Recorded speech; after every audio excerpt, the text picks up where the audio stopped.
कि जैसे जिस लकड़ी में घुन लग जाए तो लकड़ी केवल ऊपर दिखाई देगी, बका पोली हो जाती, उसमें कोई दम नहीं रहेगा। ऐसे वो बालक, वो जवान, वो पुरुष या स्त्री हो जाता है जो हस्त क्रिया करता है, बिल्कुल खोखला हो जाता है। इसमें सबसे बड़ी घातक बात यह है कि वो गृहस्थी लायक नहीं रह जाएगा, संतानोत्पत्ति की क्षमता का नाश हो जाता है। किसी भी देश में न पतिव्रता मिलेगी न यति मिलेगा, ब्रह्मचर्य का कहीं नामो निशान नहीं मिलेगा। ये भारत देश में ही मिलेगा। यहाँ ब्रह्मचारी मिलेंगे, यहाँ सती मिलेंगे, यहाँ प्राणपण से धर्म का पालन करने वाले मिलेंगे। अब हमारे जो नई पीढ़ी है वो आधुनिकता को स्वीकार कर रहेगी। गर्लफ्रेंड, बॉयफ्रेंड, कौन सा रिलेशन है, लिव इन रिलेशन, ये हमारे कहीं किसी भी धर्म ग्रंथ में लिखा हो तो आप बता दीजिए।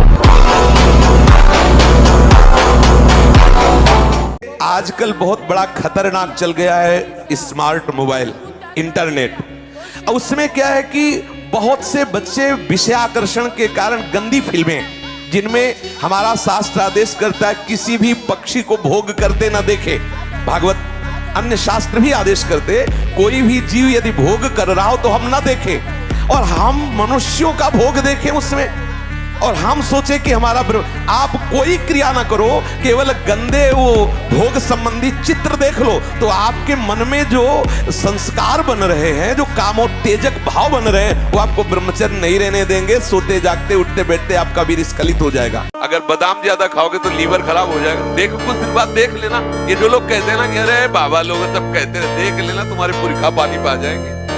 तुम तो हमारी आत्मा हो, इसलिए हम तुम्हें प्यार से समझाते हैं। जैसे हम कहते हैं तुम ब्रह्मचर्य रहो, हस्त मैथुन मत करो, गंदे आचरण मत करो, व्यभिचार मत करो। ये ब्याह की जो एक प्रक्रिया है आपको एक सीमित बांधने के लिए है कि आप भ्रष्ट आचरण न करें, आप धर्म से युक्त होकर भगवत मार्ग में चले, आराधना करते हुए एक आराधक की तरह एक संयमित जीवन व्यतीत करें। 2 महीना सच्चाई से ब्रह्मचर्य रह के देख लो, 2 महीना, जैसे गिलहरी नहीं टिलटिलाती है, ऐसे पूरे शरीर में ऊर्जा शक्ति आपको दौड़ती नजर आएगी। ब्रह्मचारी के पैर ऐसे पड़ते हैं जैसे आग में कोई चलता हो। आग में कैसे चलता है, ऐसे उसके पैर पड़ते हैं। होश, तेज ब्रह्मचारी।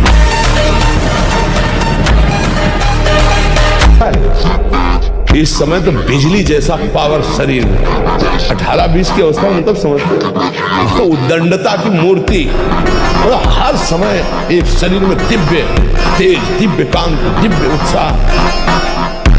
अब आजकल के 15-18 वर्ष के ऐसे बच्चे कि अगर 4 सीढ़ी चढ़ के आए तो गांठों में ऐसे आदत, और जब स्नान करें तब ठंडा जल नाभि के ऊपर यहाँ से 2-4 लीटर ऐसे धीरे धीरे ठंडा जल डालें ऐसा, और जब लघुशंका जाएं तो आधा लीटर ठंडा जल से गुप्तेंद्रिय कोष को, तो धीरे धीरे वीर पुष्ट होने लगे तो है घर्षण कभी न करे। अगर हस्तमैथुन का घर्षण करेगा भूल से भी तो फिर ठीक होने वाला नहीं। और ये इतना बुरा है कि अगर शुरू हो गया तो उठने लायक, आप नष्ट नहीं करते तो इतने बलवान हो जाते हैं कि एक बार विष को भी वो पचा डालेंगे, इतनी उसमें सामर्थ्य है, आपकी हानि नहीं होने देंगे। शरीर के भीतर बताया था कल भी, एक मनोवाह नाम की नाड़ी है। इस नाड़ी का कार्य मथानी जैसे नहीं, जो दूध दही का मंथन करे तो मक्खन निकाल देती है, ये इतनी चिंतन से गर्म हो जाती है नाड़ी, तो वीर पूरे शरीर के रक्त के साथ है, उसी से आपकी हड्डियां मजबूत होती हैं, उसी से आपका शरीर बलिष्ठ होता है, उसी से आपके मन को पवित्र विचारों में चलने की सामर्थ्य मिलती है। अगर आप 5 वर्ष ब्रह्मचर्य रहे केवल इसलिए कि जो हमारी संतान हो वो बहुत देशभक्त, हरिभक्त, बलवान, विद्वान, ज्ञानवान हो, और आप नियम से भजन करो, और 5 वर्ष बाद गर्भाधान करके संतान उत्पत्ति के शास्त्र सिद्धांत अगर वो महापुरुष न पैदा हो तो बताना।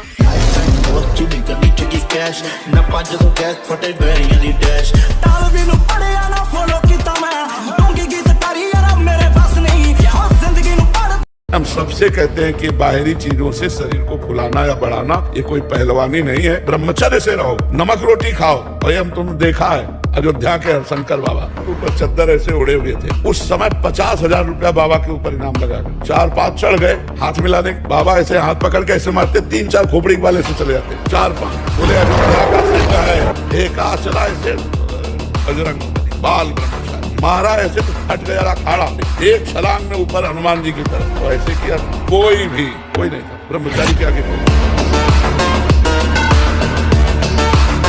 समस्त सिद्धियां ब्रह्मचारी का स्वयं वर्ण कर लेती हैं। मुख प्रसन्न तन तेज विरागा, कीन से रामचंद्र का एक दिव्यता है। एक बार बोल दीजिए, कभी भी जीवन में पूछ लीजिएगा, उसे दोबारा पढ़ने के सुनने की आवश्यकता नहीं। जहां स्मृति लगी वहीं लगी।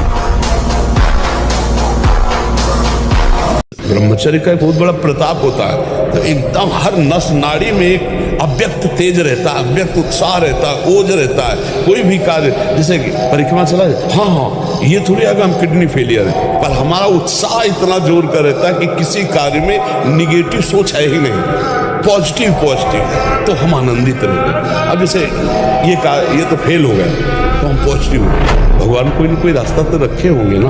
अब हम चिंतित नहीं हो गए अब क्या होगा, हाय क्या वही होगा तो मंगल विधान। क्या देखना चाहते हैं? मलमूत्र के भांड हैं, ये शरीर क्या देखना चाहते हैं? मलमूत्र के भांड हैं, यहाँ पेशाब भरी है, यहाँ शौच भरा है, ऊपर से चमड़ा से ढका है, वही मलमूत्र के द्वार हैं। और क्या देख रहे हो, क्या भोग रहे हो? पूरा जीवन हो गया, क्या तुम हाथ में ले पाए? क्या है सुख? सुख को तो जाना ही नहीं। सुख तो सच्चिदानंद भगवान के नाम में, रूप में, लीला में धाम। नेत्र व्याकुल होने चाहिए प्रभु के दर्शन के लिए। पूरा जीवन निकल गया, नाथ आपके दर्शन नहीं। यहाँ क्या देखें? इसके अंदर मंदिर में जो बैठा है वो तो तेजोमय है, वो तो सब उजड़ा हुआ है। व्यायाम जरूरी है, गृहस्थ हो या विरक्त, आधा घंटा व्यायाम। मोटरसाइकिल भी जब चलाते ना लोग तो पहले रेस में डालते हैं, नहीं एकदम धुआं करके रेस में, फिर वो एकदम गरम। जब तुम भी रेस में डालो, सुबह उठ के 2 बजे उठे, छत में चले गए 3 बजे तक, दंड बैठक व्यायाम प्राणायाम करके एकदम फुर्सत पाए, सत्संग में ऐसे बैठे। उद्धत ना हो, नम्र रहो, चपल ना हो, शांति स्थिर रहो, मायावी मत बनो, सरल रहो, शास्त्र का अध्ययन करो, किसी का तिरस्कार मत करो, सबको सम्मान दो, कौतूहली मत बनो, गंभीर रहो। ऐसे उपासक को परम पद की प्राप्ति निश्चित होती है। आप शुद्ध ब्रह्मचर्य रहना चाहते, स्वप्न दोष से निपटना चाहते, 4 बजे जगो। जगने पर तत्काल आप बासी पानी पिए, तांबे के पात्र में रखा हुआ पानी, और 1-2 लीटर पिए। तत्काल व्यायाम कीजिए। हम आहार पर दृष्टि रखें, जैसे हम शयन के 1 घंटा पहले ही दूध ले लें गरम। अगर हम गरम दूध लेके सोएंगे तो निश्चित वीर्यपात हो जाएगा। जब हम जान ले कि हमें कब्ज हो रहा है तो हम सरल औषधि लें, हर है, बहेड़ा है, त्रिफला का प्रयोग करें कि जो स्मृति कामुक हो गई है उसको बदल। ब्रह्मचर्य हानि से सबसे बड़ी हानि होती है, वो स्मृति पे फर्क डालता है, शरीर में प्रमाद पैदा करता है, आलस्य, सोने का मन करता है, कमर, घुटने, इनमें दर्द शुरू हो जाता है, बहुत खाने की प्रवृत्ति या बिल्कुल न खाने की प्रवृत्ति, मतलब जीवन को बर्बाद करने के लिए भी पूरा है। आप न सुधरना चाहो तो चाहे ब्रह्मा जी आ जाए, आपको नहीं सुधार सकते। आपके सुधरने पर है, आपने खुद अपना नाश कर लिया। अभ्यास एक ऐसी चीज होती है कि बहुत अच्छी भी होती है, बहुत बुरी भी होती है। अब जैसे जिनको ऐसा अभ्यास हो गया, वो कसम खा ले तो भी नहीं रुक सकते, क्योंकि उनके हाथ वहीं पहुंच जाएंगे, वैसी चेष्टा करेंगे, फिर बाद में उनको रोना आएगा, फिर वो कसम खाएंगे, फिर वो हार जाएंगे, पर उनके जबरदस्ती वो क्रिया करा लेगा। अभ्यास एक बहुत बड़ी चीज होती है। ब्रह्मचर्य में खान पान वाली बात की नहीं कि रबड़ी रसगुल्ला हो तब चिकना, वो तो पेट चिकनाएगा, पेट चिकना मिलेगा एकदम। और ब्रह्मचारी के नेत्र बोलते हैं, जैसे जंगली सिंह के नेत्र हैं, ऐसे ब्रह्मचारी के नेत्र, उसके नेत्र में पावर होता है, एक दबाव पक्ष होता है। वो जिस पर नेत्र डाले तो एक बार झुक जाए सामने वाले के नेत्र। ब्रह्मचर्य का ऐसा पावर। ब्रह्मचर्य से तत्काल प्रभाव बढ़ता है। क्या? स्मरण शक्ति, धारणा शक्ति और संकल्प शक्ति।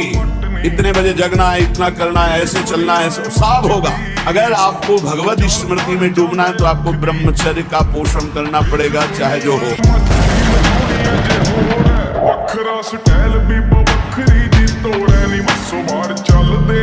बड़े से बड़ा दुख सहने की सामर्थ्य आती है ब्रह्मचार्य में। अगर ब्रह्मचर्य है तो बड़े से बड़े दुख में भी आप अपनी दिनचर्या नहीं रोकेंगे। आपके अंदर पावर रहेगा। खान पान वाला पावर अलग है, वो तो चर्बी बढ़ाएगा। ब्रह्मचर्य अध्यात्म पावरफुल, ब्रह्मचर्य संकल्प पावरफुल, ब्रह्मचर्य सर्दी गर्मी बरसात पीड़ा इनको सहने की सामर्थ्य उसमें आती है। अपने हाथ के द्वारा कोई क्रिया या किसी कुसंग के द्वारा कोई क्रिया ना हो, और स्वाभाविक ऐसे तो जैसे दाल में उफान निकल जाता है, ऐसे वो वीर्य का उफान होता है, ना कि वो ब्रह्मचर्य नष्ट माना जाता है। अगर कोई क्रिया के द्वारा नष्ट कर रहे हो तब तो फिर आपको रोकना ही होगा। और उस स्वाभाविक स्थिति के लिए जैसे 2 किलोमीटर दौड़ लगाओ, नहाने के समय उदर में ज्यादा ठंडा पानी ऐसे डाले, कुछ देर प्राणायाम व्यायाम करे, सात्विक आहार करे, गंदी बातें न सुने न देखे न। मुझे लगता है ब्रह्मचर्य बच्चा पक्का हो जाए। मुख से दुर्गंध और शरीर से दुर्गंध आने लगती है, जो अपनी इस ब्रह्मचर्य शक्ति का नाश करता है। दुर्गंध युक्त शरीर हो जाता है। नाक के किनारे ऐसी हल्की हल्की झाई आने लगती है, ऐसे यहां हल्की हल्की झाइयां पड़ने लगती, काले दाग जिन्हें कहते हैं, ये चिन्ह है ब्रह्मचर्य का नाश करने की। आवाज में कोमलता नष्ट हो जाती है, रुक्षता आ जाती है, स्वभाव में अप्रिय स्वभाव बन जाता है। कोई भी तुम्हारे पास बैठना नहीं चाहेगा, वही बैठेगा जो तुम्हारे लक्षणों से युक्त होगा। स्वास्थ्य जो बनता है ना, वो पवित्र आहार और पवित्र विचार। देहाती भाषा में तुम्हें बता रहे हैं, अगर लंगोटी का कच्चा आदमी है तो कुछ भी करे वो उन्नतिशील नहीं हो सकता। तो लोगों की मान्यता है कि हम जैसे मांस खा करके, अंडा खा करके हम अपने शरीर को बलवान कर सकते हैं। नहीं, मोटी रोटी बढ़िया चूल्हे की सिक्के में और मठा शरीर। ब्रह्मचर्य संयम और सात्विक भोजन में जो बल है वो गंदे भोजन में बल है। सोचो अभी 12 वर्ष का बच्चा है, अब उसने गंदे आचरण शुरू कर दिए, वीर्य नाश करना शुरू कर दिया। अब वो जब 22 वर्ष का होगा तो उसकी हालत खराब हो जाएगी। अच्छा, 25 वर्ष तक ब्रह्मचर्य रहा, फिर वो गृहस्थी में गया तो कुछ उसका गृहस्थी नहीं बिगाड़ पाएगी, क्योंकि परिपक्व हो गया ना, उसका जो सप्तम धातु परिपक्व हो चुकी, तो उत्तम संतान होगी और वो धैर्यवान होगा। उसका माइंड जो है काम करेगा कि हमें संयम से रहना है। अपने लोगों ने बहुत बड़ी गलती कर दी, इसलिए सावधान। त्याग, ब्रह्मचारी का मतलब एक बीमार अवस्था वाले का जैसा भोजन है, जितने से हमारे प्राणों का पोषण हो जाए, सात्विक भोजन। अब होटलों का भोजन खावे, खूब मिठाइयाँ खावे, सोचे ब्रह्मचारी रह जाए तो असंभव है। हाँ, मीठा आदि कभी थोड़ा लघु मात्रा में, खटाई तो बिल्कुल त्याज्य है, बासी अन्न त्याज्य है, अपवित्र स्थिति में बनाए गए अन्न का त्याग है। तब हमारा विचार शुद्ध होगा, तब सच्चा ब्रह्मचर्य है हर इंद्रिय का। वाणी का ब्रह्मचर्य व्यर्थ का बकवास नहीं, भगवत चिंतन हितकर मधुकर वाणी। नेत्रेंद्रिय का ब्रह्मचर्य सब में भगवत भाव देखना, कहीं कोई काम आदि की चेष्टा को न देखना। श्रवणेंद्रिय का भगवत चर्चा सुनना, शास्त्र चर्चा सुनना, व्यर्थ की बातें न सुनना। ऐसे हर इंद्रिय का ब्रह्मचर्य हो जाएगा तो ब्रह्मचर्य का मतलब ब्रह्म में ही स्थित महापुरुष। ब्रह्मचर्य को बचाने के लिए 1 घंटा व्यायाम की जरूरत है। दवा कोई वर्जिश से बेहतर नहीं, नुक्सा है कम खर्च, बालान से शक्ति बढ़े, फुर्ती लहे, चोट न अधिक पिराए, अन्न पचे चंगा रहे, कसरत सदा पाए। कम से कम 1500 दंड बैठक मारी, फिर 2, 4, 6 घंटे पद्मासन सिद्धासन में नस नाड़ी एकदम शुद्ध, तब वो ब्रह्मचर्य लगना चाहिए कि ब्रह्मचारी जा रहे हैं। ध्यान से सुन लीजिए, असंयमी मनुष्य का मन और मस्तिष्क सड़ा देते हैं, जीवन को सड़ा देते हैं। पूर्ण ब्रह्मचर्य देश का, समाज का, आत्मा का, सबका परम लाभ। ब्रह्मचर्य का विमल प्रताप प्रकट होता है। ब्रह्मचर्य में अलौकिक अमानुषिक शक्ति जागृत हो जाती है। अमानुषिक ऐसा कैसे हो सकता है? हो सकता है क्योंकि ब्रह्मचर्य उसकी शक्ति के सामने संसार को आश्चर्य असंभव जान पड़ता है।